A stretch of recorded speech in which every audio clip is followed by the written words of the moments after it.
and His Word, death of life. My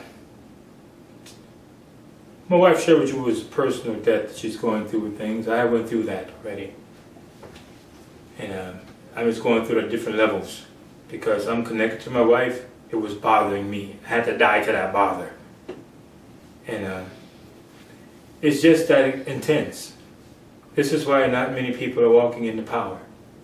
Because they want to walk in both. They want to have the Father's way along with their way also. Well, I started this church. My son's going to be the pastor. Really? Who told you that? Well, because he's taller and he's more... No, not out there in the fields with the sheep. We don't want him. We only want to introduce you to him because he stinks and he doesn't have a mind. And he don't have leadership ability. Look at these sons. This bright, tall, and handsome and pretty. Well, that's not who we're coming to choose, though. Well, I don't want you in my house then. Are you seeing me? If you don't do it my way, God, I don't want you. No problem. Bye. It would be remiss for me, says my Heavenly Father, to ask you to die to life and not tell you how. Because many men have said what they were going to do, and it meant nothing to me. I heard Peter say to me, I never deny you. That meant nothing to me. I showed him what that meant because he was in the eye talking. I don't hear from you what you're going to do. That's not it. It's not your decision. Oh, wait a minute. What did you say? I'm saying to you, sons of God, you better hear me. This is the heart of my Heavenly Father. It's not your decision to die. You can't do it. Didn't know that, did you? Because every time you tried, you failed. Are you seeing it now? Because you always started out wrong. I was waiting on you to get it right, but you couldn't see it, right? But I'm going to show it to you right now, the way. Because the only difference between success and failure is knowledge and desire. And the greatest of the three is desire. What do you want? You see, it was Jesus came back to Peter when he went fishing and says, Peter, do you love me? Yeah, I do. I know you can't do what I'm asking you to do, but I need you to want to do it. That's the key right there in that small circle. Between you and I, there has to be a want. Because you can't do it, but I can. But I will not do it unless you want me to. Are you seeing it now? That's the greatest truth hidden of time. You have to want. I wrestled in my bed many times, many nights. And my success was my want to do it my Father's way. Just as with eating meat, when he told me, Henry, I don't want you to eat anything that has a brain or sight. Don't eat it.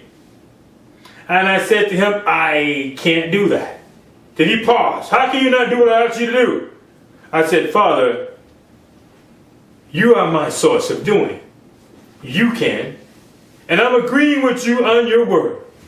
I'm not going to eat from anything that has a brain or sight. I told my wife. And guess what? It's not because I made a choice. It's because I agreed with my Father. It was what I want. I wanted what he wanted. Was this not what the young lady said way back when Christ introduced to this earth? Mary says, be it unto me according to your word, man.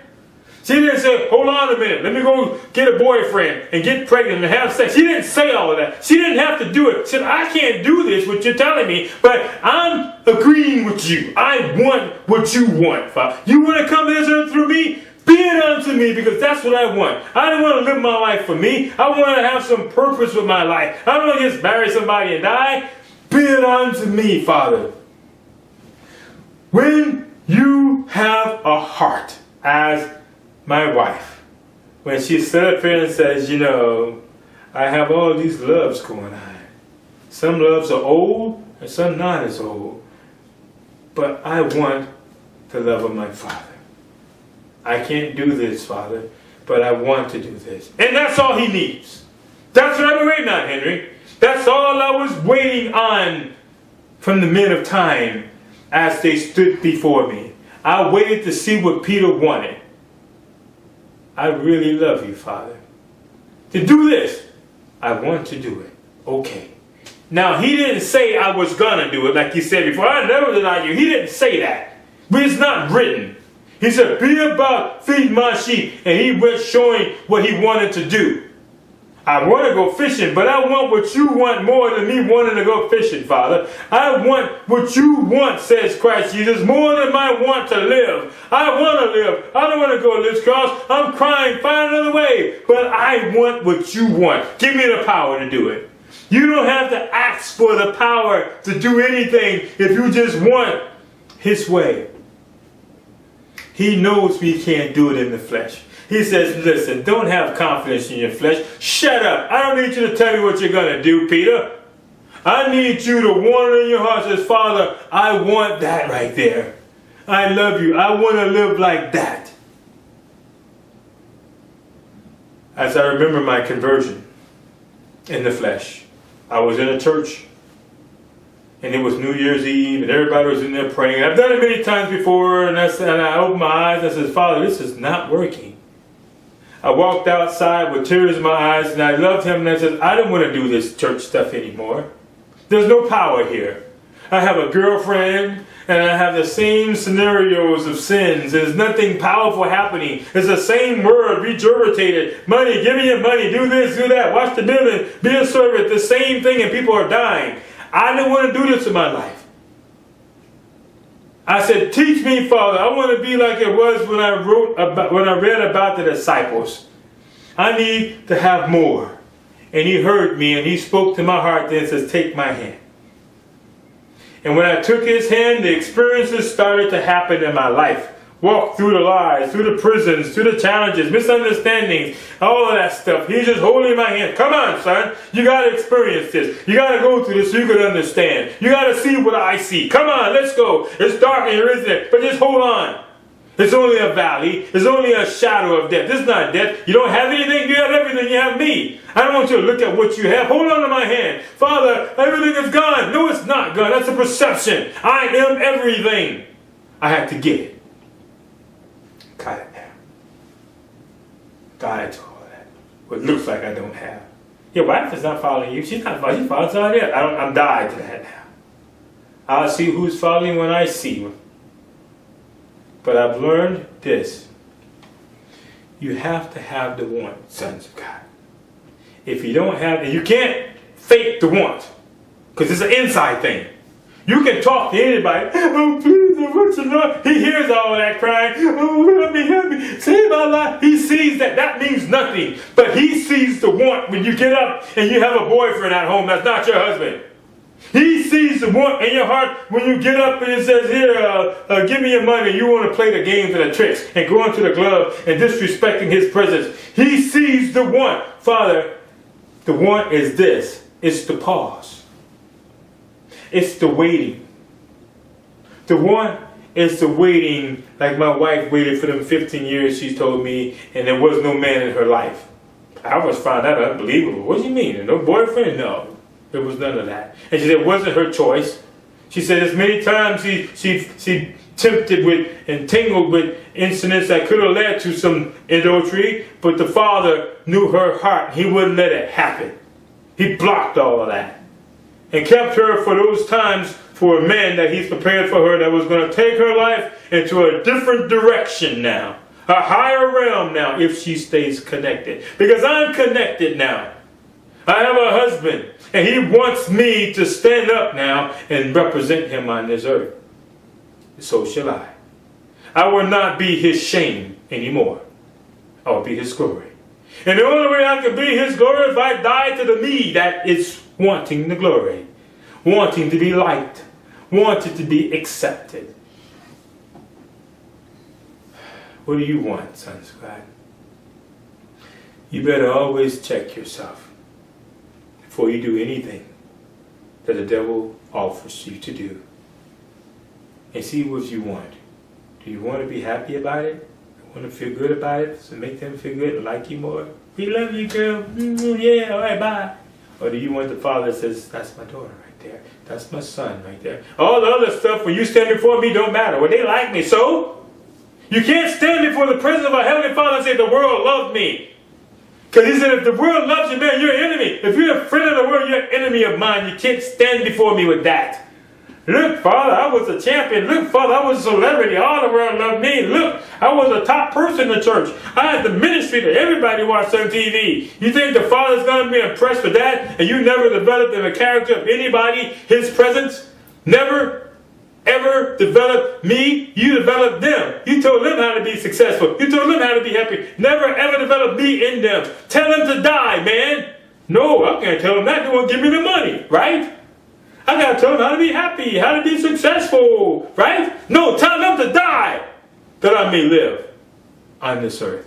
Because that's what it was intended for. That's why I gave you life. I'm sure you see it now. Sons of God, you have heard the heart of my Heavenly Father concerning His word, death to life. You can very clearly from this day on understand that you're going to die. That's going to happen. But you can die right now and live forever as Christ. And your spirit will be transferred from that body when it goes back to where it came from, to the ground. It will be transferred from that flesh and go back in the presence whence it came. Or you will be condemned to stay in that flesh that you so love and be in torments in the ground, in darkness, without movement, without light, in the ground, looking up, trapped. Somebody help! Jesus Christ was the only one who could speak of that incident, and He gave it as it was. The rich man looked up because he did it His way. That's why he was rich. That's why he had so many things. I'm not doing it God's way. That's a lie. I'm important here. I got things here. They call me rich because I got things. I don't need God to give me anything. Okay, I'm going to take my life from you and tell me what you have. Oh my God, I got nothing down here at all. Tell my cousins, you got nothing without life, which belongs to the Father, which is the Father. You just have your little soul in the ground now, crying for life. You have heard the heart of my Father, and it's grieving today. But it's for those who have ears to hear. Die now. Die daily. Die every time you see you. Die. And look in your heart and search the want. Search for the want to live for Christ. Live for the presence of the Father. Search for that, wife, as you see your husband. And she don't just have a husband. There's a lot of people in this world have a husband, a man that they're married to. She's married to a man who loves the way of the Heavenly Father. There is a difference. You better open your eyes and look in the world today. There's many people that are married and just jacked up. My husband gone for a whole week away with some friends of his, and I'm here with the little two-month-old baby and the other kids for a whole week by myself. And I don't know what to do. He's not talking to the kids. He's not here. I'm just married. Because if you're a man of God, you're going to be like the Heavenly Father married to humanity. You're going to mold that woman to be the best she can be, to represent you. You're going to teach her the truth. You're going to take every scale of lies off of her. You're going to deliver her from every chain that is chained to her to keep her bondage to darkness. You're going to cut her free and keep her healthy and present her to the Heavenly Father as a beautiful bride that is a virgin to every other word, but a virgin just to dedicate it to the way of the Father. I'm a virgin now. I'm not contaminated with all these other voices in my ear. I'm not married to you and them and those. I'm married to my Heavenly Father. That's the virgin that you have to present your wife, as my Father is presenting me. So you have a man, or you have a man of the God, a son of God. I'm not going to apologize for His presence, because my Father, the same anger that you have with your children when they don't obey you and they make stupid decisions that are not wise and you told them the truth, it's the same anger He has. He gave that to you. It's not yours. You didn't give it out of a Cracker Jack box. It's His presence.